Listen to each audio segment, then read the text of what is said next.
So I was on Tumblr the other day and I got an ask that is prompting me to make a video that's exactly what I promised I wouldn't do in my last video, which is, of course, a video that is personal and meaningful and serious.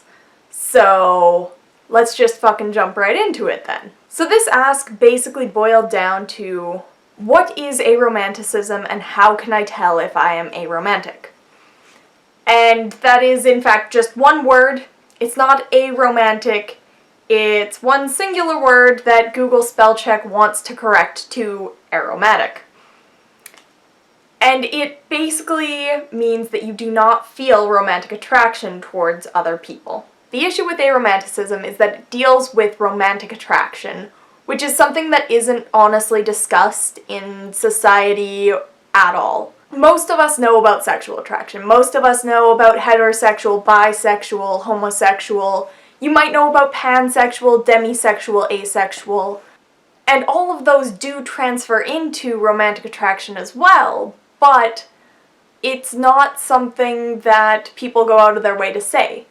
They don't go and say, oh yeah, I'm homosexual and homoromantic, which is the ideal. The ideal is your romantic attraction lines up with your sexual attraction. And by ideal, I do in fact mean that's what society tells you you should be wanting from your life. So yeah, with romantic attraction, it in fact just deals with the feelings of wanting to be in a relationship with someone, and specifically a romantic relationship. So you can have heteroromantic, which means you want to be in a romantic relationship with people of the opposite gender, homoromantic with the same gender, and what I'm talking about today is aromantic, which means you do not feel the desire to be in a romantic relationship with anyone. It is as simple as that. And there are, of course, varying degrees of it. There's gray aros and all sorts of different things. So all I can really tell you about is my personal feelings on the matter, which are that I do not have any desire for a romantic relationship, even though I do still experience sexual attraction towards people. It's difficult to explain aromanticism to someone who is romantic and who feels those urges. It's difficult to explain anything to anyone who doesn't experience it, right? To me, it's simple. It's just part of who I am. But it's difficult to get other people to accept that. It's difficult to accept that yourself if you do feel that way, because society is constantly telling you that you should want to get a girlfriend or a boyfriend, you should want to get married, you should want this relationship in your life, when in fact you don't need it at all. If you do find that, if you do desire that, that is totally alright. And you're great, but the thing is, you can be just as happy, if you are aromantic, with just strong friendships and family ties. You don't need a relationship in your life, but everything in the fucking media is constantly focused on shoving that shit down your throat. And it is shit. It's complete and utter bullshit that boy meets girl, boy falls in love with girl, girl falls in love with boy, they live happily ever after. That happens sometimes, but it doesn't happen that fucking often. And we should stop trying to tell ourselves that this is what you need. And mainly, romantic people should stop telling aromantic people that that's what they need. They should stop trying to say, oh, it's okay, you'll find someone one day, or maybe you're just afraid of commitment. There's a whole list of these things that I can go through, and I have heard each and every one of them personally, actually, to the point that I don't tell most people that I'm aromantic. I just say, oh, I don't have a girlfriend yet. I don't have a boyfriend yet. You know, never rule anything out. But for me, it is ruled out. And that's the thing, is that an aromantic person maybe one day could fall in love with someone, but I guarantee you it's not going to be the same as someone who experiences romantic attraction. And it's stupid to think that everyone's going to feel the same way. And basically gets really frustrating to anyone who has some sort of romantic or sexual or gender identity that does not line up to what society, and their friends and family in most cases, tell them they should be experiencing. And I know that I said I was going to talk about aromanticism, and really all I've done is rant about how stupid societal pressures are.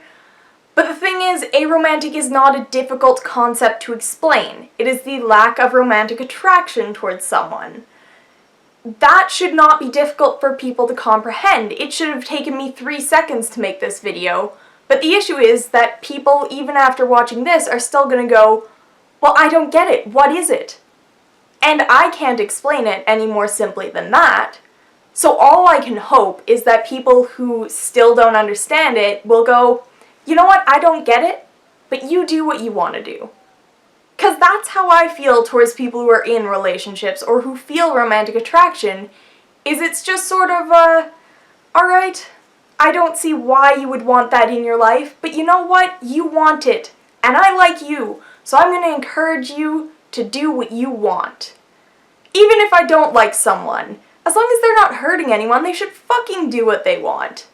And it's just bullshit that society and people try to make you feel like you're less for something that you are feeling as a person. And you get told so frequently that you should feel romantic attraction. You should feel romantic attraction that lines up with your sexual attraction. You should feel sexual attraction. And if you don't, eventually you just start covering that up. You just start ignoring that part of you because clearly it's wrong, and it's fucking not. It's not wrong to acknowledge a part of you, even if society is telling you you shouldn't. And maybe if we all just take a deep breath and look at someone and go, why do I feel that they are less than me because of who they're attracted to? And we realize that it's just because we don't understand it, and we accept that and we move on with our lives, we'll all be a whole hell of a lot happier. So this sort of started out as a video about aromanticism, and now it just turned into an accept people and let people live their lives video. But you know what? Both of those are important things. So yeah, if you have any questions about aromanticism that I didn't address in this video, considering I didn't really address a whole lot, if you would like to start an in-depth conversation about romantic and sexual attraction, or if you just want to yell abuse at me in the true YouTube fashion, please leave a comment below. I will read and respond to all of them. If you like this video, if you just want to practice your clicking skills, click the thumbs up. I appreciate it. And if you would like to subscribe, just click on Tiny Bear's face there. I will have a lovely link up over that in a second. And I have no idea what my next video is going to be, so I will figure that shit out and film it. Thanks for watching, and I hope to see you guys next week. So instead, you get me making a video at, I don't know what time it is, 10, 11 p.m. in the living room with flickery lights. I'm hoping that the camera isn't good enough to pick up on that, but if it is, have fun, and I hope you don't have epilepsy. This is not my dog. It's in my room. You guys can see my lovely floor now. Tipsy. Hi. Say hello to YouTube. Ah, fucking fine. Ungrateful bitch.